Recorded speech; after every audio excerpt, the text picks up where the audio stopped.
আসসালামু আলাইকুম। হিন্দুবাদের প্রতি নমস্কার, অন্যান্য জাতির প্রতি রইল আন্তরিক ধন্যবাদ।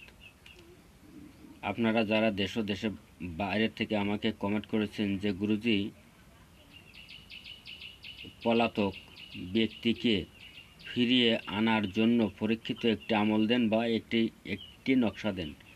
তা আমি আজকে আপনাদের মাঝে দয়া করে পলাতন ব্যক্তিকে ফিরিয়ে আনার জন্য আপনাদের মাঝে পরীক্ষিত একটি আমল, একটি নকশা আপনাদের মাঝে উন্মুক্ত করে দিচ্ছি এবং আমি নিয়ম বলে দেব। নিয়ম অনুযায়ী কাজ করবেন, আপনারা কাজে 100তে 100 ফল পাবেন আল্লাহর রহমতে। তবে দেখেন, আমার সামনের যে নকশাটা আছে এই নকশাটা মেশকো জাফরান কালি দিয়ে ভোজপত্রের উপরে লিখবেন এই 9টা নকশা এবং উপরে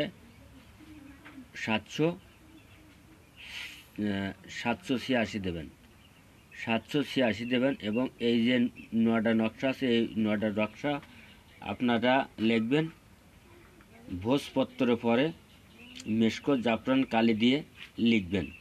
লিখার পরে কি করবেন, যে কোনো একটা জায়গায় ভালো সুন্দর করে লেপে ফুঁসে আলো মাটি দিয়ে সেখানে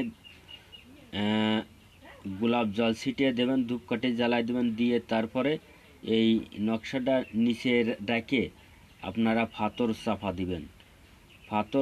চাপা দেবেন। সেই ব্যক্তি যদি বেঁচে থাকে আপনার বাড়িতে এসে হাজির হবে ইনশাল্লাহ, এতে কোনো সন্দেহ নাই।